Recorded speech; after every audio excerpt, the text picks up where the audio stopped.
ইতালিতে আমি আসার আগে থেকেই আমার হাজবেন্ড আমাদের সংসারটি শুরু করেছে, মানে আমাদের বাসাটি নেওয়ার পর থেকে ও একদম জিরো থেকে আমাদের সংসারটি পর্যন্ত সাজিয়ে যাচ্ছি আমরা দুজন মিলে। তো আমি আসার আগে থেকেই ও সাজাচ্ছিল। তো আমরা ভাবি যে এখন পর্যন্ত আমরা গুছিয়ে উঠতে পারি নাই।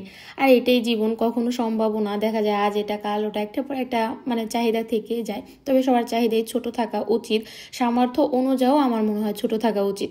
আর ওইভাবে আমরা চলাফেরা করি আলহামদুলিল্লাহ। যাই হোক, সবাই আমাদের জন্য দোয়া করবেন, সবার জন্য মন থেকে অনেক অনেক দোয়া আর ভালোবাসা সবসময়। সবাই বলো বড় ভিডিও দেওয়ার জন্য, বাট আমি সময় পাই না বড় ভিডিও যে দিব। সত্যি কথা বলতে সবার আগে হচ্ছে আমার হাজবেন্ড, আমার সন্তান, আমার সংসার আর আমাদের ফ্যামিলি, এইগুলো ঠিক রেখে আমার অবসর সময় যে থাকে তখন আমি তোমাদের জন্য হালকা পাতলা ছোট কিছু ভিডিও মেক করি। আর আমি যে আমাদের লাইফে সবকিছু তোমাদের সাথে শেয়ার করি ব্যাপারটা এরকমও না, মানে টুকটাক আমার যেটা ভালো লাগে ওইটাই শেয়ার করি। আর সব থেকে সত্যি কথা হচ্ছে এই ফেসবুক পেজ কিন্তু আমি আমার প্রফেশনাল ভাবে নিয়ে নেই, জাস্ট এটা আমি এখন অবসর আছি তো ওটা পাশাপাশি এটা চালিয়ে যাচ্ছি।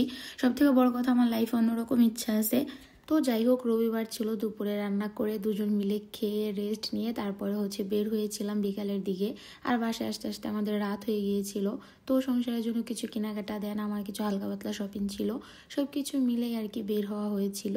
তো যাই হোক, তারপর রাত আমরা একটু বাইরেও খাওয়া দাওয়া করে তারপর বাসায় চলে আসছি। আর এটা কিন্তু অনেক দিনের আগের ভিডিও, রিসেন্ট ভিডিও না। কেউ কিন্তু ভেবো না যে এটা রিসেন্ট করেছি, এটা মেবি অনেক মাস আগের ভিডিও ছিল, তাই তোমাদের সাথে শেয়ার করলাম। বাই।